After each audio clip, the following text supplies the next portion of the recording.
Hello, my friends. Hello, my life warriors, wherever you are in the world. I do hope you're having a good day. Welcome to the Day In, Day Out podcast. This is episode 83, where I had the immense pleasure of having Jonas Urbonas, who is the founder of Orfi Active, a tech company which is based in Manchester. We talked about a number of different topics and subjects, and yeah, it was very interesting. So please sit back, enjoy the podcast, and yeah, please subscribe. Have a great day. Peace. Hello, my friends. Hello, my life warriors, wherever you are in the world. I do hope you're having a good day. Woo, welcome to the Day In, Day Out podcast. Oh, this is episode 83. And today on the podcast, I am very privileged to have, he is a new father, Jonas Urbonas. Excuse me, my apologies if I got that wrong. But yes, he is a entrepreneur. He is a company starter. Basically, he is the founder of Orfi Active and Orfi Media. How are you today, Jonas?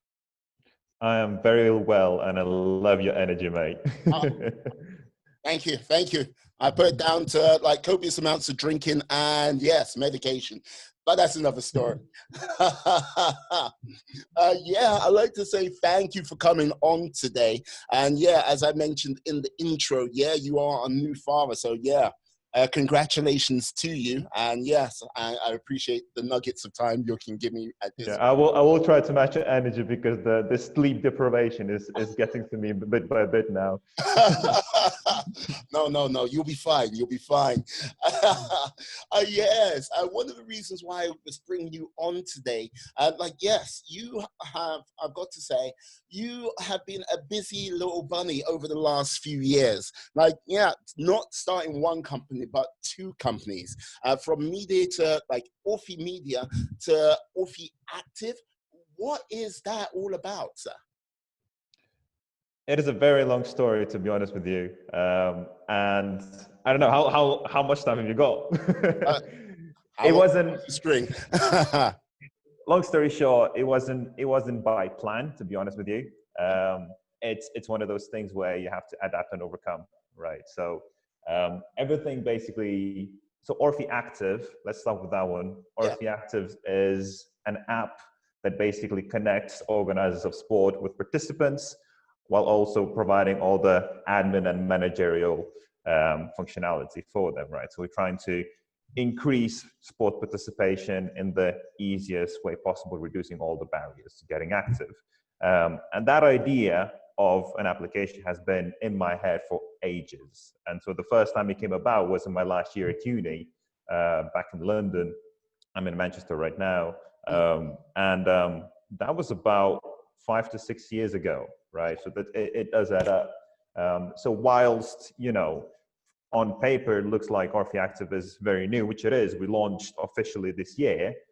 It's been in the making for quite a bit and quite a while.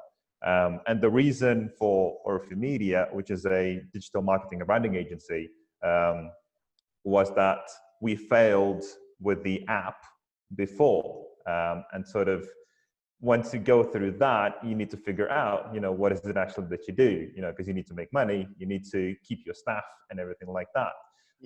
So we founded Orphe Media solely for basically cash flow.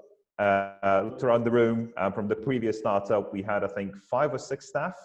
So rather than just, parting ways, we really like working with each other. We just said, right, we've got all this talent in house. What do we do with it? And Orphe Media came about. And so we basically full time did that for about a year, which went great.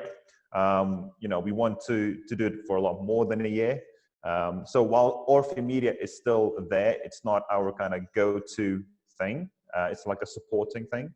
But for that 1 year was full time. We got some really good clients. Worked with some amazing projects. For example, I'm a massive basketball head and basketball player and fan and everything basketball. Can you tell from my No, jump? no, no, you know what I mean? Like, the hoops on the hoodie. No, that didn't come to mind. No. So, and then so one of the projects was literally building a basketball team, a professional basketball team in the BBL from completely scratch.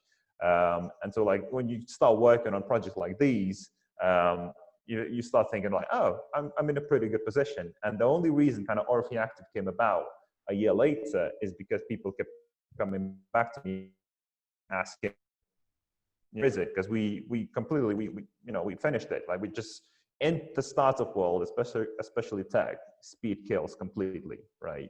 And I was like, all right, we're just moving on. But once I started seeing the pattern that there's 1, 2, 5, 10, 20 people coming back to me saying, where's the app? I'm like, okay, there's still a niche, there's still a need. Let's see what's out there. So I looked in the market, I saw new players coming in and just kind of fading out, because it is a hard thing to do. It's at the end of the day, it's a marketplace. There's always a chicken and egg thing involved. It's to build an app, a tech product with, not having a lot of money. Again, very, very hard. So we literally sat down and we're like, okay, we know where we went wrong. We still got the talent. Do we do it completely from scratch, blank page, or do we just let somebody else do it? And we just decided to have one more at bat, and this is how Orfi Active is now launched in 2020. I see. So, what would you say one of the biggest challenges was when you started up Orfi Media? Say,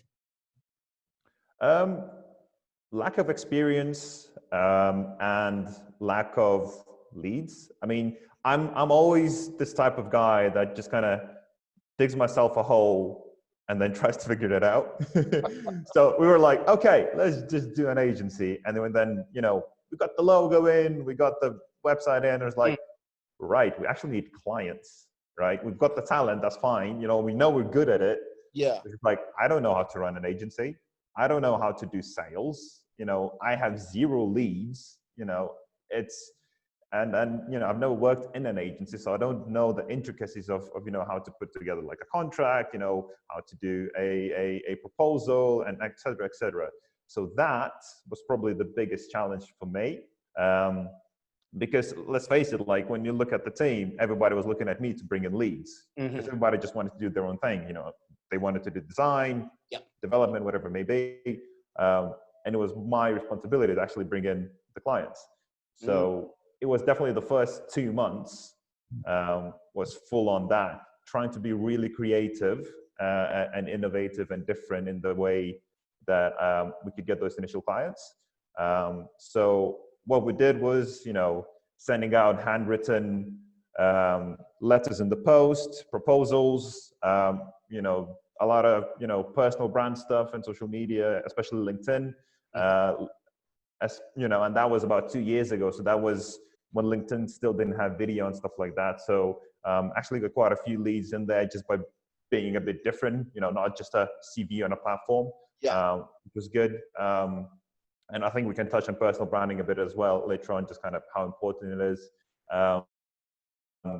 And overall, to be more creative than just looking for tenders and then going on to meetups and just doing what everybody else is doing. Yeah, no, I can imagine it must have been quite a shock to go from, being like sort of more comfortable in your skin, being, say, a UX designer, to then going, hey, you're the sales guy right now. Come on, get to it. So, like, this is the thing. Like, so, like, while you're sort of battling through, like, going through, finding links on LinkedIn and stuff like this, were you having to do the old cold calling on the telephone? Everything. That's the thing about entrepreneurship, isn't it? There's no like, I'm a UX designer, right? You're whatever's needed to be done guy, right? Because everything stops at you. You're the final pillar, I guess, of the company. So if I need to do cold calling, as much as I hate it, I'll do cold calling, right? As much as I hate going out and meeting people outside, and I might just prefer sitting in front of my laptop and doing my own stuff. You need to get out there, you need to push yourself. And just through that, like, you discover a lot about yourself as well, and you learn a lot, right? So whilst it is hard to do in the beginning, once you do it a couple of times, then it becomes just another one of those. Mm.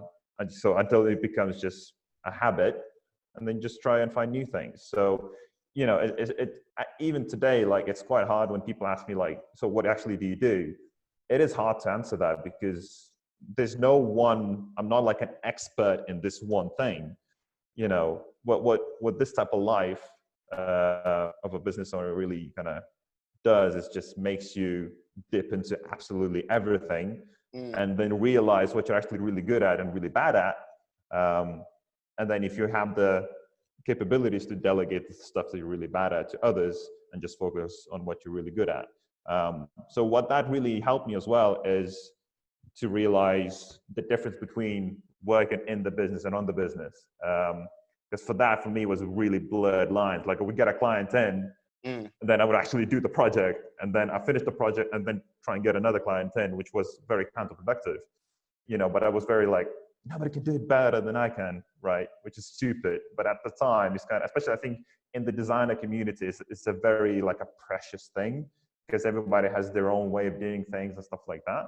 It's your baby, in other words. Exactly. And so having that trust and that patience to train somebody, to have, just to trust in other people to do as good of a job, or most of the time better job than you do, so you can focus on the things that really matter long term, was a big shift in the mindset itself as well. Yeah. Like, with regards to the sort of organizations and companies you've started, like basically being a heavy sort of tech base, like when everyone says tech, I like my immediate thoughts when it comes to, well, Europe. My first thoughts are sort of London and the sort of tech circle in Old Street, or like somewhere in Germany, and like basically sort of various places in Poland and stuff like this. But like the whole thing with like where you are right now, Manchester, even though you've got Manchester University, which does a lot of things in the realms of science and breaking new barriers day in, day out. With regards to the world of tech, is it sort of a rich, vibrant place, or is it just you manage to just get a collection of people together and you're just trying to seek out a community within? The tech startup community is really good here, to be honest with you. And full transparency, I didn't come to Manchester because of that. It's only when I came here that I realized, oh, right, there's a really nice startup community here, especially within tech. That's good for me. I came to Manchester from London mostly because of my now wife, that time girlfriend, because she was doing a placement in London, because she's an architect, so you have to do a 1-year work placement, and she did that near London, and that's when we met. And so she had to come back to Manchester to finish off her degree. And again, I'm this type of person, just like, I just don't really overthink things. I like to just try and figure it out. So I was like, sure, let's go to Manchester and live there. so that was literally the only reason I'm here, but it kind of, panned out. Manchester has a really good innovative community here. And what is good when you start a product as well, and so when you spread out too much, if you just go, I'm going to launch nationwide and then everybody's going to use it, like you need to have that controlled environment in the beginning, because let's face it, your product in the beginning will be shit. Like, you won't be able to have a really good product from the get-go. Like, just literally never happens. And so when you have that controlled environment, you can actually meet the people, you can get the feedback face to face, and you can make iterations a lot more quickly, right? Without ruining your reputation. And so being located in Manchester, where people are a lot more likely to be early adopters and a lot more likely to try out things, this really helped us to get that testing and enough iterations and kind of, understanding the user experience needed for us to actually go nationwide later on. So it is a case of, being at the right time, at the right place and stuff like that. But also, I think it's a bonus thing, right? It's not like your main thing. You're like, oh, I want to do a tech product, I need to go to Silicon Valley, or I need to go to London, or whatever it may be, right? I did not think about it at all. I thought about, there's a problem, I have a solution, need to build it. what do I need to build it? That's it. Nothing else really mattered, right? Especially now that most of your talent can be remote and outsourced from all over the world. So your location doesn't matter that much anymore. Yeah, no, I would say especially this year with what's gone on the planet, I think that sort of remote working ethos is definitely taking much more of a stronger stance. One of the things what kind of made me laugh over the weekend when you had, I can't remember the minister's name, but he was like going, yes, we must get people back to the offices. We need to get them back as quickly as possible, while he was doing it from home via a Zoom link. So, yeah, get back to I think one thing that I keep seeing, and I hate it, is that this misconception that remote working is working from home. It's not. It's completely two different things, right?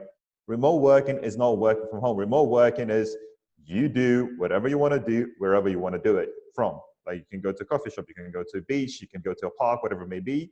You can get control of your hours as long as your output is not affected in a negative way.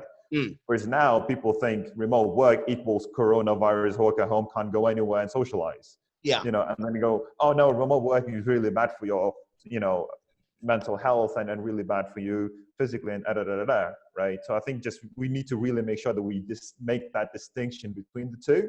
So when he, when the minister is talking about, I think is we need to get people out. We need to get people back to a somewhat normality in terms of how they are used to work, but also we might be able to say, right, let's teach them about remote working and what's the alternative, because companies, and a lot of them, will probably prefer remote working because they'll save hell of a lot on, massive offices and taking care of all the things that, health and safety, whatnot, that comes with having a big office. So what I'm seeing a lot, especially from the bigger companies, now you've got these little groups of teams that are, for example, going to the WeWorks and whatever, the co-working spaces and just renting out small little offices and say, there's a marketing team in London and there's a little business development team in Manchester and then something in New York and whatever it may be. And then the rest of it is just, remote.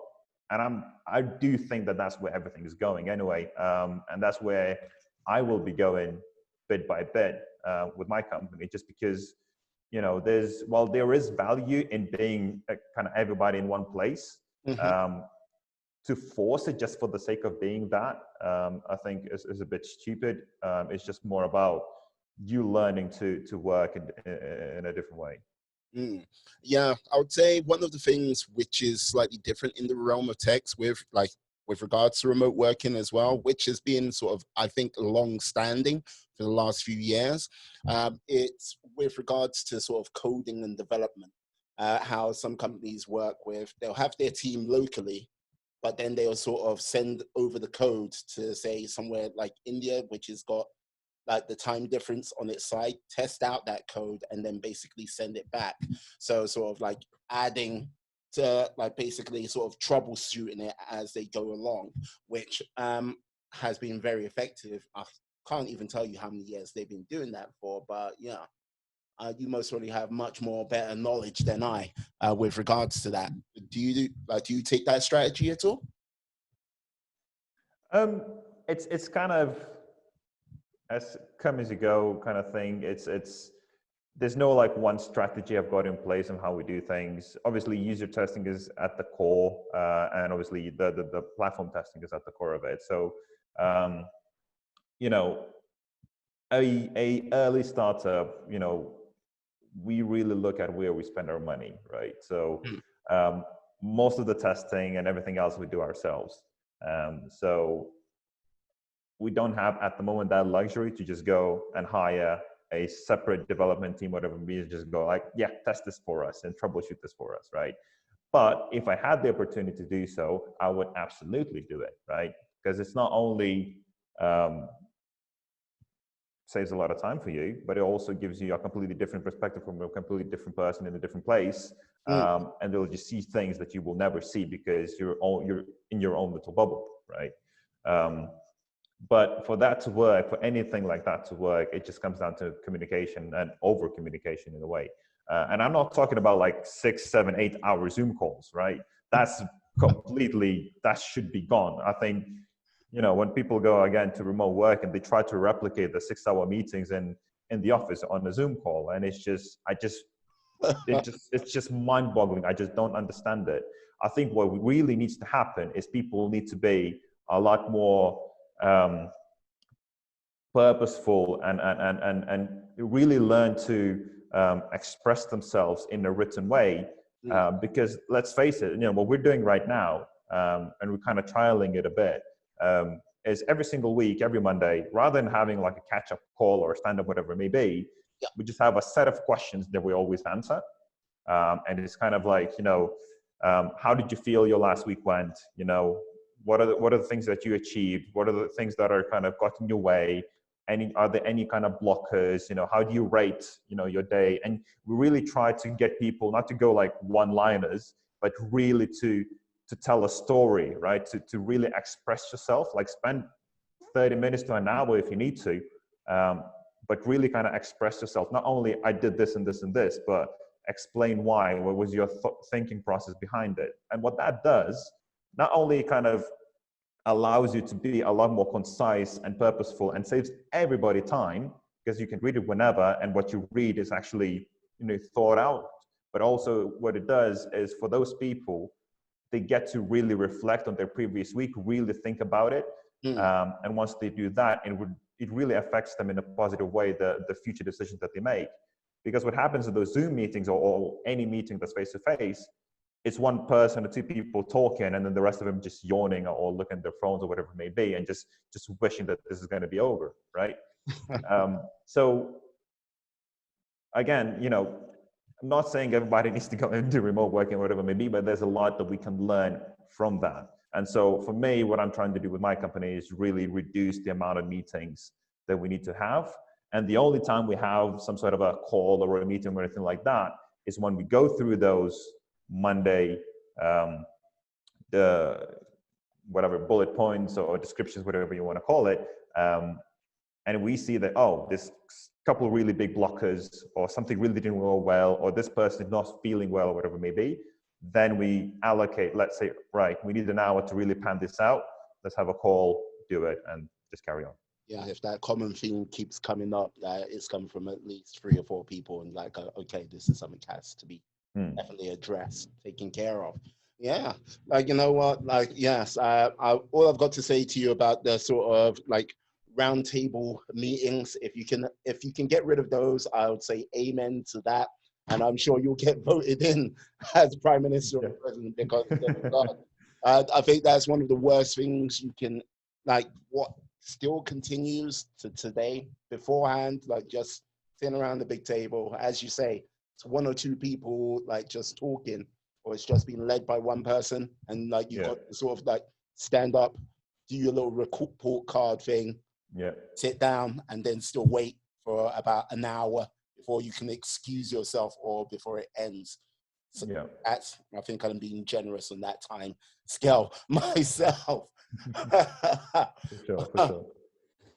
Yeah.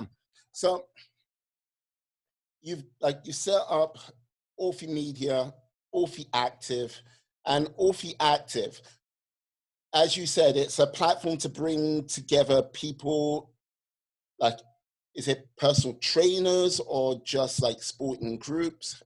What is it exactly? So mostly it is team sports, because they basically have the biggest problem that needs solving. And it came again from a completely personal experience. So I'm an immigrant in this country. So I come from Lithuania. Before coming to the UK, I lived in Denmark for a couple of years. And in both countries, it was a case of, I like, as I said, basketball is my sport. And in the UK, it's not really a popular sport here, right? So if it's not football, if it's not like tennis or rugby or something like that, all of a sudden it becomes an issue and a problem to find places or people to play with. So that was the first thing, so I really struggled where I can play basketball and, where can I find like-minded people to play basketball with. I went through a really tedious process, ended up finding something on Gumtree, which was just wrong.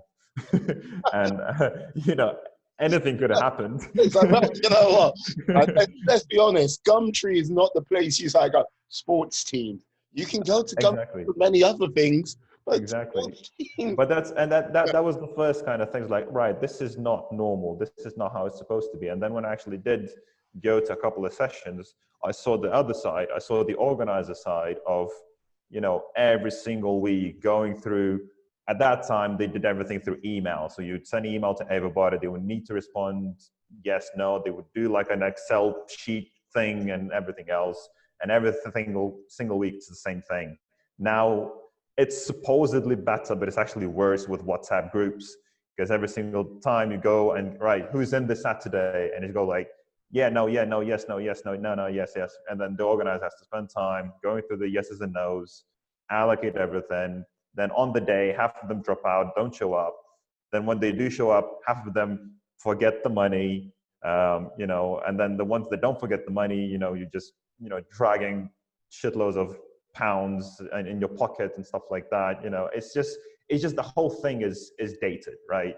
So what we're trying to do is just combine the two, make everything as automated and, as easy as possible. So all you have to do is focus on the fun part, right? So if I'm a participant, I come on, the first thing I see is a map with a lot of pins around it. And those pins represent different activities that you can join. You see the details. If you like, and press join, pay through the app if it's paid, cash on site, whatever it may be, and just turn up, right? As an organizer, you create a recurring event. So like every Saturday and Wednesday, you've got like a football session or whatever it may be. You create that event once and you just leave it, right? So you get, you can share it with others to join. You can allow others to discover it. So you get, as an additional recruitment tool for yourself. But at the end of the day, we're the middleman that's connecting the two in an effort to get people more active and healthy. And let's face it, like this, this COVID thing was a bit of a blessing in the sky in a way, because people realized how important being active is. So when something like COVID comes up, if you have any underlying issues, if you have any health concerns, like they're being really highlighted, right? And so when you don't have the chance to go to a gym or anything like that, right, then also you can definitely see how negatively it affects yourself. And so what we've seen is that a lot of people are not being active because they don't like the gym, they don't like football, right? And all of a sudden they think, well, I guess then I'll just go for a walk and that's it. Where in reality, what we've seen and we're really focused on is introducing you to sports you've never heard of and you haven't discovered yet, right? We've got sports like lightsaber fencing and korfball and switch and underwater hockey and et cetera, right? So, Would you say on. one of the sports? Let me see. I'm just trying to think of it. One moment. Belly dancing. Belly dancing, that's one as well. Yes, I observed your, how can I say, your belly dancing adventure. Yeah, so again, like one of the things that we really understand is that, having the platform, the product is only a small part of it, right? Yeah. The other part is education through entertainment. So for you to make a decision to join a particular activity or to understand what it is, we go out ourselves. We try it out ourselves. We create video content and written content around it and give you the best idea that we can of what it is, what to expect. And then only then we give you the tool to say, right, see what's going on around you, right? So it is kind of a mix and match. So where we're trying to go to is really being the go-to place for whenever you want to just do something and get active, just see whatever's out there and just be open-minded about different things. I mean, if you look at lightsaber fencing, the community there are not the gym goers usually. They're the people that like the Star Wars, that like gaming, all those type of things. And usually, I don't want to generalize too much, but like usually they'll be quite intimidating to go to the gym or anything like that. But then there, you've got an amazing community. They're all like-minded. They talk about the same topics. And at the same time, they're sweating their asses off going through the training. And so that's just amazing to see. Quidditch is another one. It's based on a fan base, but then it's turned into a legitimate, really fun and good sport. And so that's what we're really trying to emphasize. Yeah, like this is the thing. I've watched, how can I say, while I've gone into one or two TikTok spirals over this lockdown period, let's just say lightsaber battles have come up once or twice, and I'm like, some of the fights they get up to, it is quite impressive. But it's like, bar the sort of Jedi or Sith powers, but yes, trying to knock 10 bells out of each other. Good fun. Yeah, of course it's fun, right? And then that's the thing. So while it started from that, they do want to go away from being associated with the film, and the series, and kind of go more into we're a legitimate sport. They've got leagues all over the world. They are a global sport, and they've got tournaments and everything like that. So, and again, we tried it. We have video content around it and everything like that. And so when you actually go into it, when you try it, it's a different game. Like you understand that there's a lot of intricate details that go into it. And that particular sport, for example, is as challenging as you wanted to make it, because you can do it quite simply, and you don't need to be the fittest out there, but also you can combine it with something like breakdancing and or parkour, whatever it may be, right? And just do it that way. It's just like how stylish and whatever, active you want to be yourself, so it's quite open to basically how you want to do it. Yeah, no, like this is the thing. I'll leave parkour to other people to do. I've seen enough videos in my time of just like some of them, how can I say it? Some of the misfortune what falls upon some parkour people. Oh, that's not good. It is impressive though, you gotta admit. It's impressive. It's very impressive when it all kicks off, when it goes off like seamlessly and you see somebody like do a jump and it looks like they're flying through the air. Like going, oh my God, that's amazing. But yeah, let's just say me and my lady, who is also from Manchester, by the way, we were watching like this parkour team and they were talking about some of their biggest, like, how can I say, mistakes or injuries. Like there was a seesaw, right? You know a seesaw? Yeah. So basically, like the stunt was they both like jump, do a flip, and land at the same time on the seesaw. And like basically, they did it once. They managed to get it. They did it again the second time. Guy on the left came down first, and the other guy missed it, hit his chin, and like basically knocked him out. And then all I got to say is, yeah, he was missing his 2 front teeth, just to say the least. That's still pretty good. Like just to miss a couple of front teeth, that's pretty good, to be honest. That's pretty lucky. To be fair, like I think that the stunt that you just said, if you were successful at it once, just carry on. Yeah. Right? You don't need to really test your luck that much, right? You proved something, do the next one, right? Hey, look, come on now. Look, parkour people, wherever they are, when they do stuff, they're a fantastic bunch and everything like this, but they've got that sort of core of obsession in them where they're like, yes, I got to make it look perfect. And yeah, with that price of perfection, sometimes comes out with a hefty cost, let's just say.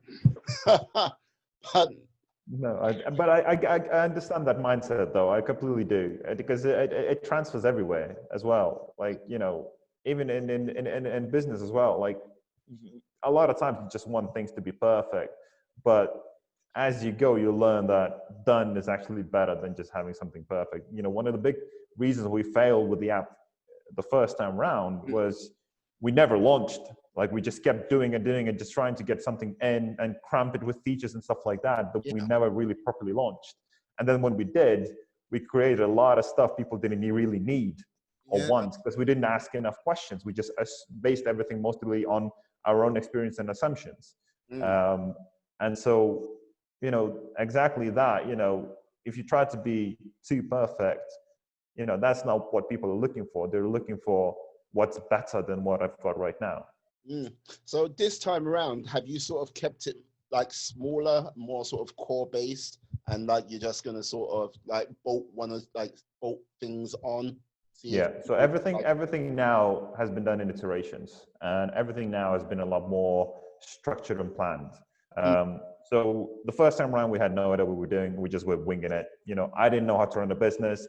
The devs didn't know what kind of, you know, development stack to use, and, you know, what the intricacies are, and like just a lot of different things. It didn't, you know, it's the first, like you're most of the time, you know, when you're doing it the first time, it's very rare that you're going to do it perfectly, right?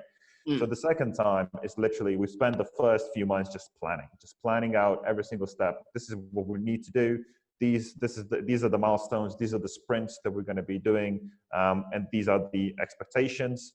You know, and obviously really manage those expectations as well. So you're not really down if something doesn't go according to plan. And so in the first half a year, we were purely development, just product, right? Let's just get, you know, something out there. And usually I would say for an MVP, a minimum viable product, you would spend even less time. Just to kind of test the idea and stuff like that. I would always aim to like up to a month to get something out, you know, as, you know, just to see whether even that idea works. But for us in that scenario, because we did it once already, we knew that it does work. We knew that there is a need, so we spend a bit more time to get something a bit more tangible. And so after half a year, we launched what we call a private beta. So a very close circle of people. We introduced the initial product. That was about 20 to 30 people only. And so we really, you know, liaised with them and asked them what they need, what they want, you know, what they're thinking about. So, and after that, we launched a public beta. So the public beta was essentially the January launch of 2020. So we're still basically in this public beta phase, but getting very closely to what you can now call like a version 1, which is basically a stable version that can be basically used by most out there.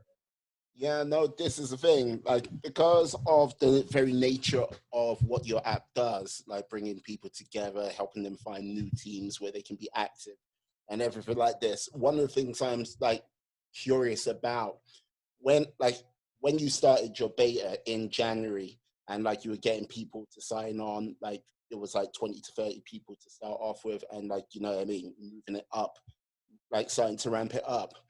Like how did March, when the lockdown came, how did that sort of like put things in perspective for you? Like, what was your sort of reaction to that? Because everything was like done. Well, you know what? It's so from a business point of view, we were fucked. As simple as that, right? I can't say it more straightforward than that. So we started getting traction, we started getting feedback and stuff like that. We were in a bit of on a roll, right? And that hit, and then obviously we became kind of irrelevant, right? Because we are about getting said. But one good thing about going through a lot of shit in your life is that at some point, things like this, and even worse things than this, just don't affect you as much. So you know, maybe for a minute I was like, well, damn it, like, what? This is not great. But then you just something more colorful at the time when you saw this come, rather than exactly. That's what I mean. I didn't. It was literally just right. This just now happened. What do we do now? So we literally again sat down with the teams, like, right, this is our course of action. What do we think would be the best thing to do. And because that's you need to get emotion out of it, because otherwise, like, you're just going to make stupid decisions. So there's nothing you can change. It happened. What's next? Like, what are the next 5 to 10 steps that you can take? So yeah, we just, everybody went from the office to working from home, obviously. We changed completely our marketing strategy and the communications and everything like that.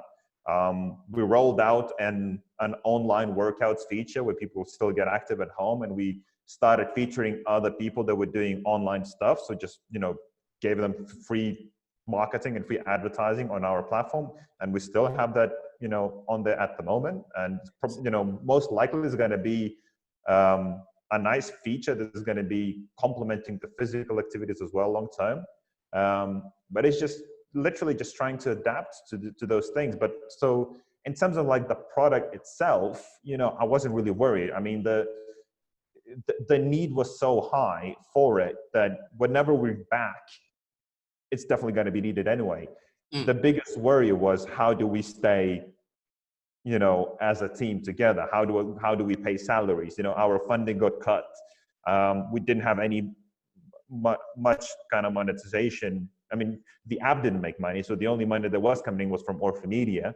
And so, we did have some funding left. So, but, you don't know how long this, COVID is going to last and stuff like that. So those were a lot bigger issues, and that was the issues only for me, not for the team. So I'm a sole founder. So there's nobody really to look at and say, right, what do we do? It's literally, I'm trying to figure things out.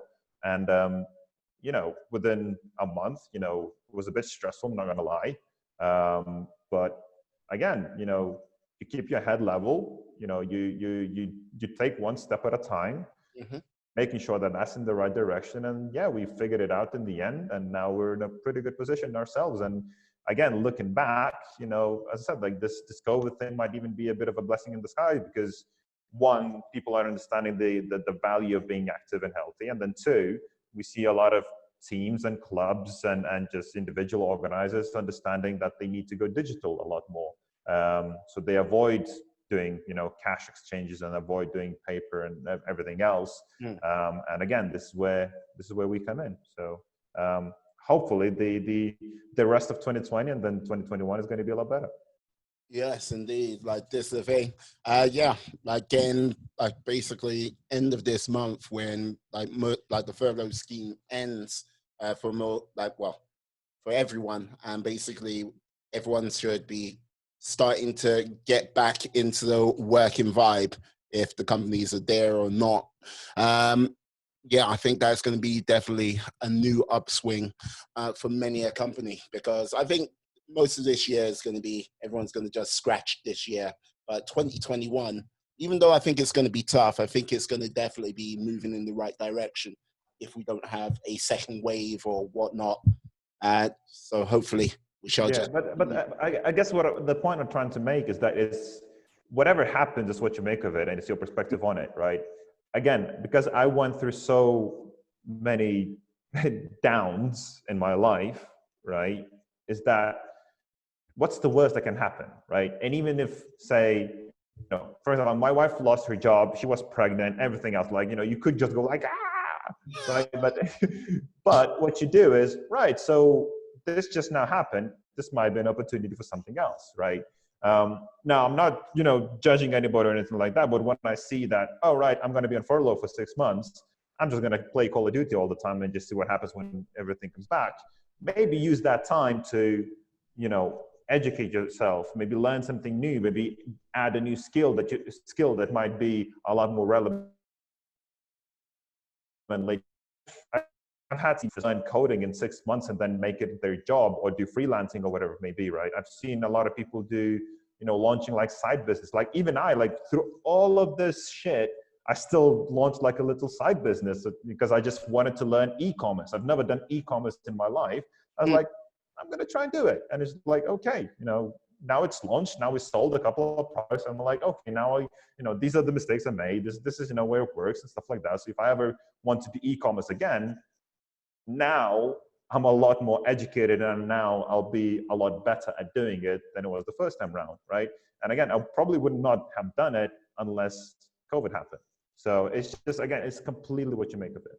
No, I agree with you that yes, the time, like people, if people have been put on furlough, people should have been taking full advantage of it, because this type of opportunity, um, it's like a once in a lifetime thing, once in a generational thing. Once, like last time something like this happened was like 100 years ago.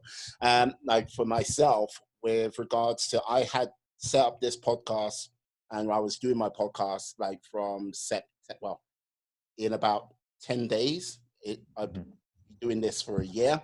So I was doing that sort of like a little bit here and there, getting people in when I can. But when I was like, told in April that I was going to be put on furlough, I was like, oh, okay. I could have twiddled my thumbs, or basically just crack on with my podcast. And I went from maybe 20 episodes now up to 83 with yourself. So yeah, making making the most of my time. So you know what I mean? Like, I would have regretted if I was, like, as you said, playing Call of Duty or something like that, because I would be. And don't get me wrong, like, there's nothing wrong playing Call of Duty. I play NBA 2K every week, right? But if Look, like you've said in yourself that you're an avid basketball fan. Like maybe have a slight problem, but that's another story. It's like, hey, I'm not gonna, like, I won't sit here and judge you. It's like, you know what I mean? That's all cool. That's all cool. But like, this is the thing. Who is your basketball team at this present time? Which is the team what floats your boat? Boston Celtics, not even close.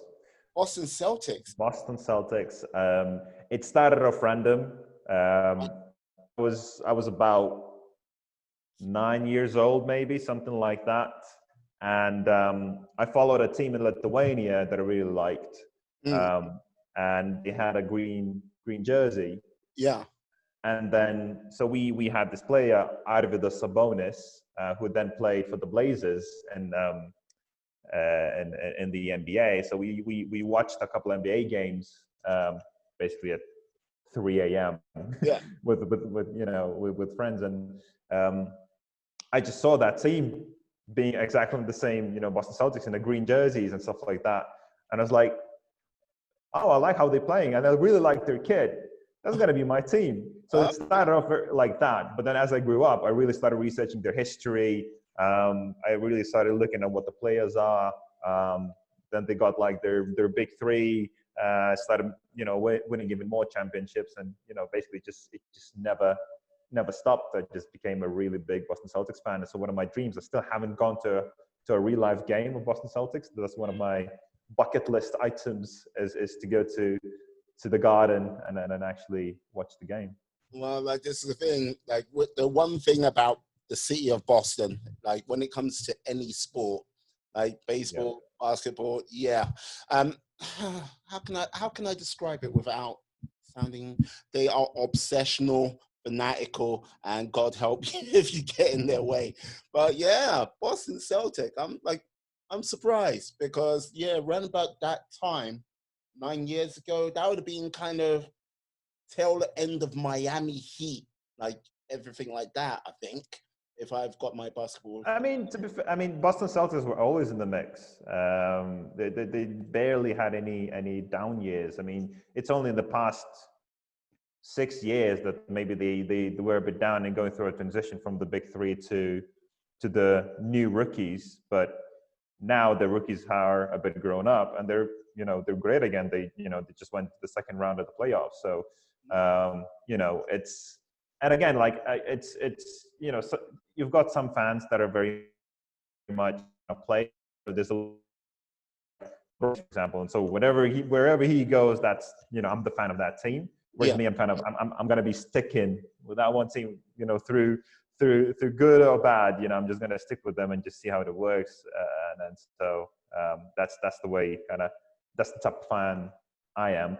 But at the end of the day, one of my biggest dreams is to own my own basketball team, a professional basketball team. And so probably at that time, that will become my favorite team rather than Boston Celtics. Well, if you own it, I think you're going to be a little bit biased, just a smidge. I'm not Potentially, yeah. Like, will you do the team, like your future team? Will that be here or will that be in Europe? I'm not really putting boundaries on it as much. Whatever the opportunity is, I'm looking. I mean, I think Australia, I think, is the next place where it's going to get to like NBA level. I think there's amazing talent there.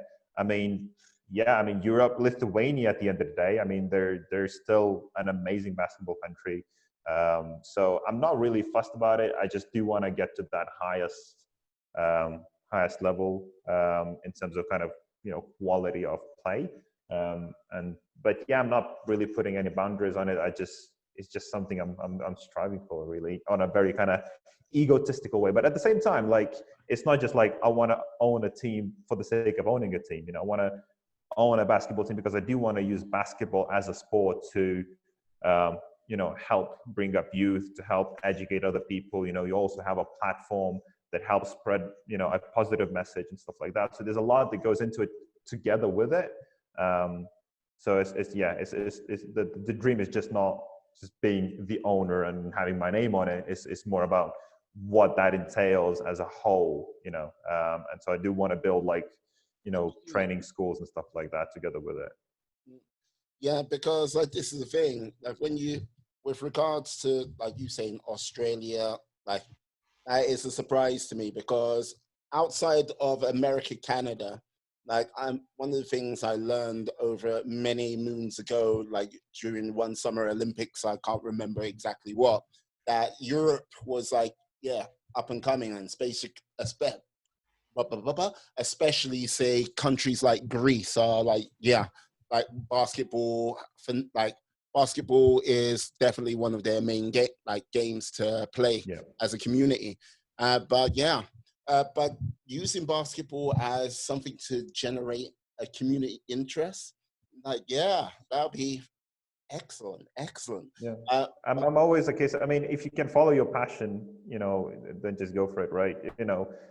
What I do right now is literally a combination of what my passions were when I was growing up, and you don't sit there being a 13-year-old thinking I'm gonna have a sports-based startup in Manchester and do X, Y, Z, right?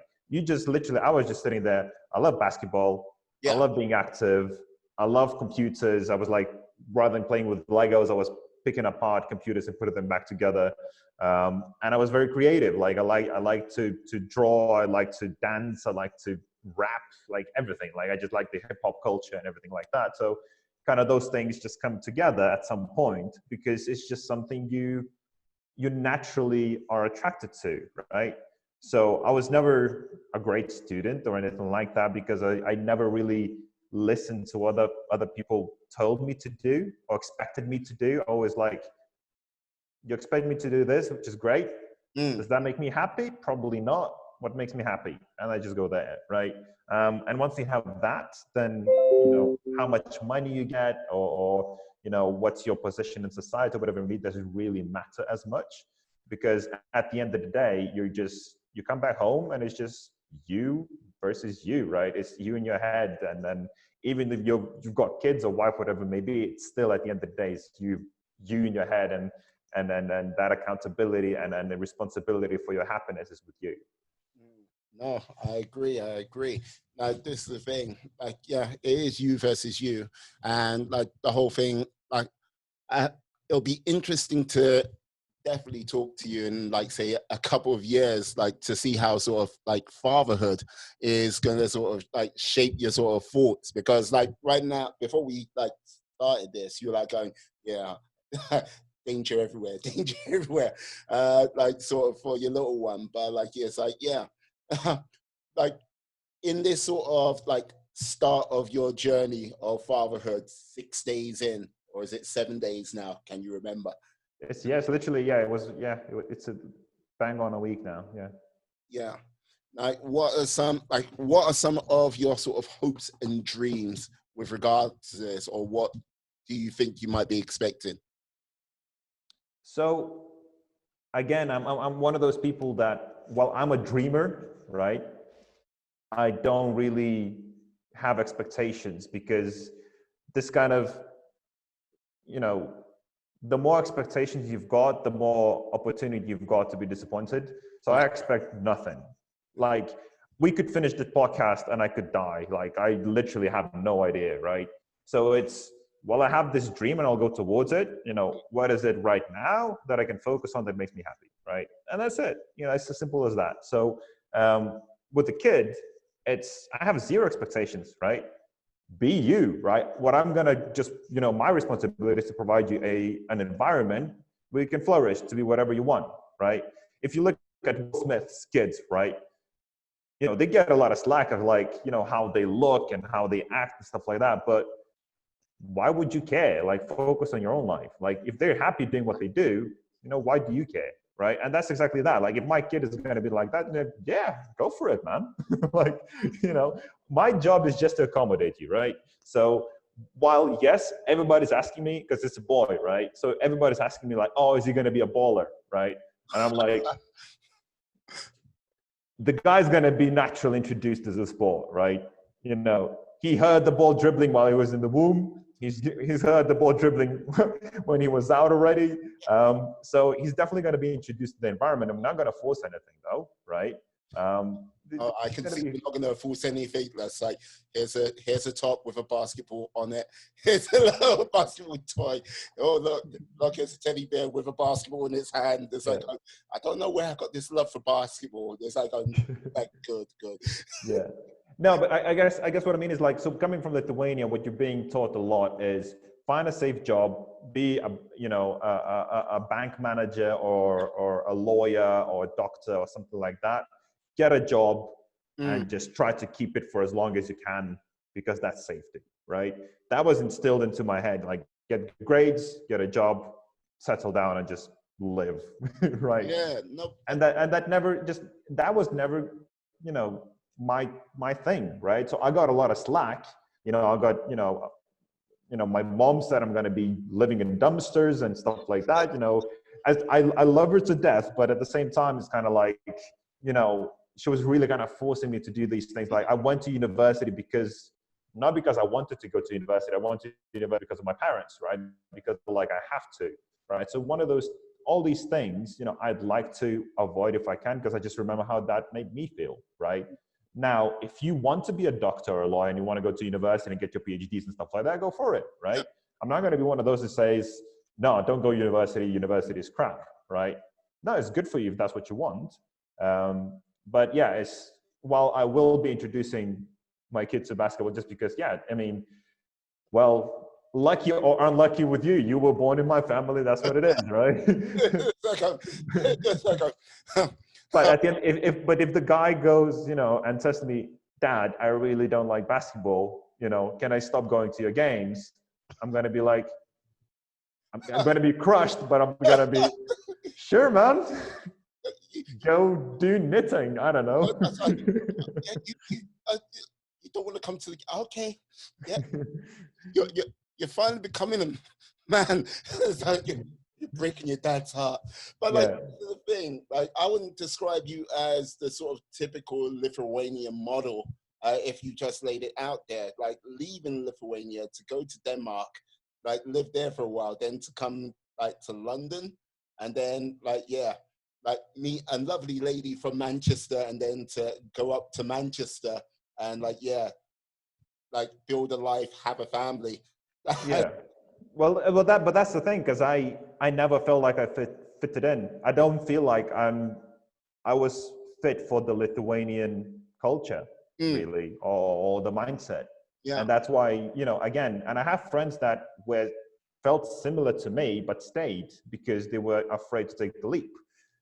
Whereas I was like, literally, like, it was just, again, everything based on what will make me more happy, right? And sometimes I think you need to be a bit more egotistical, right? Because I see it a lot of times, and it was like myself, trying to make others happy before yourself.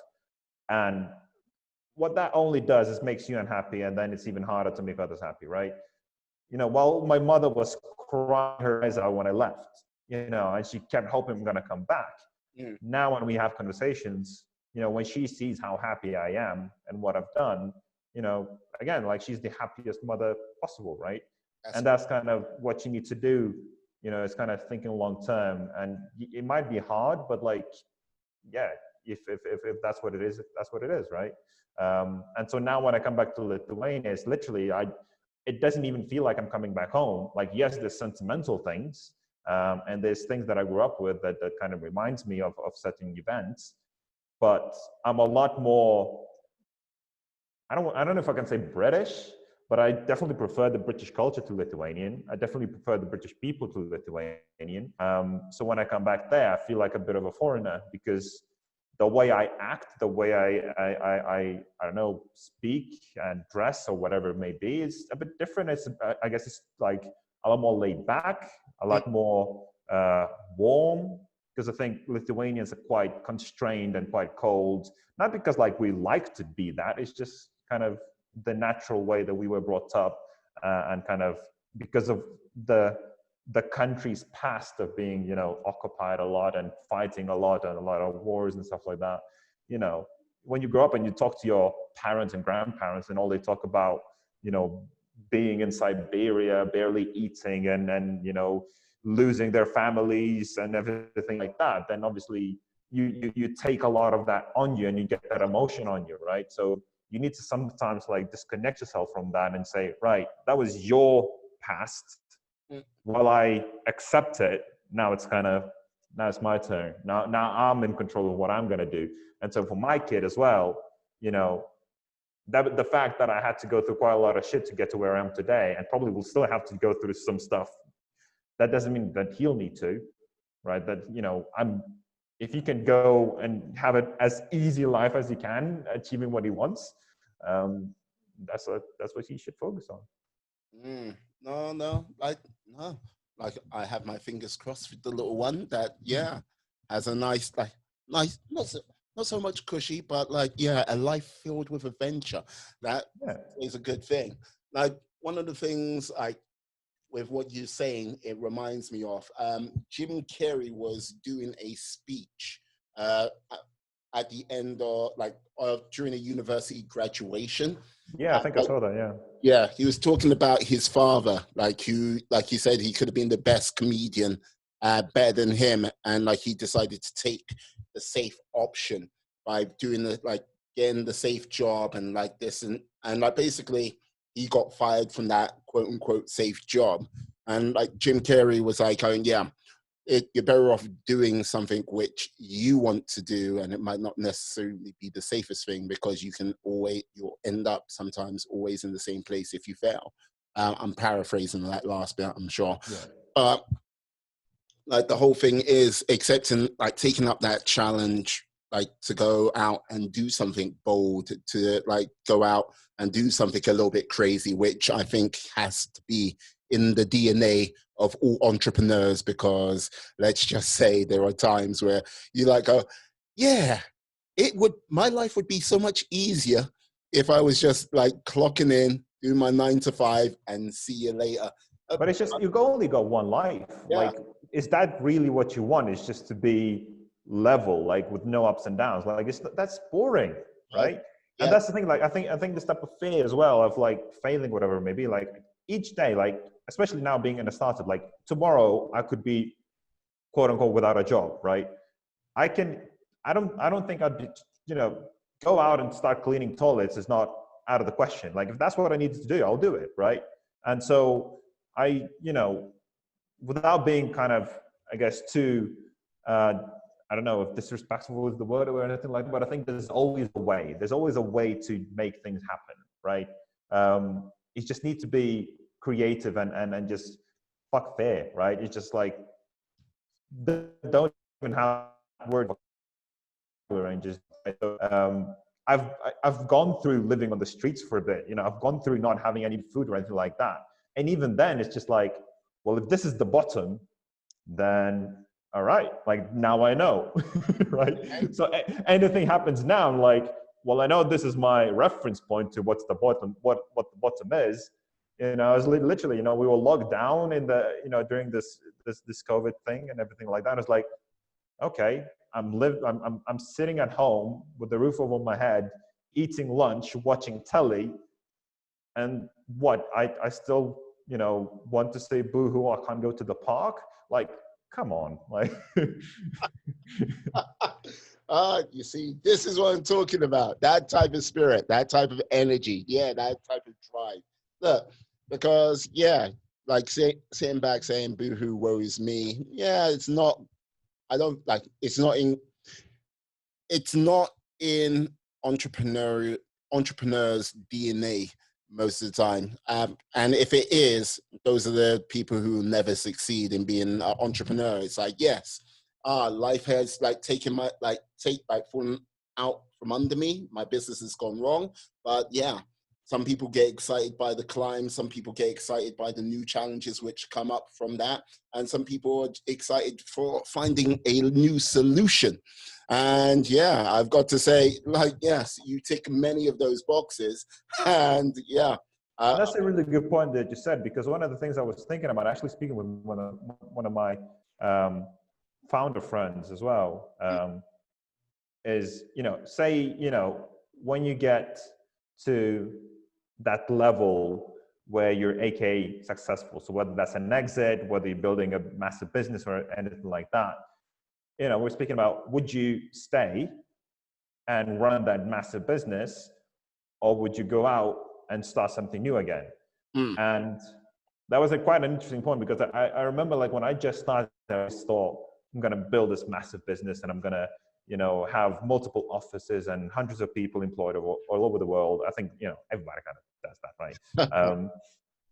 But then kind of the more I thought about it and kind of the more time passed through building the business, I enjoy the solving part and the kind of starting part and trying to solve a new problem so much that my thing would definitely be, you know, probably leave the business to somebody that's good at running big businesses, and I most likely would start another startup or a few, just because I like the startup culture. I like the uncertainty. I like the grind, right? That's what really drives me. And so, yeah, I just thought that's an interesting point that you mentioned. Excellent.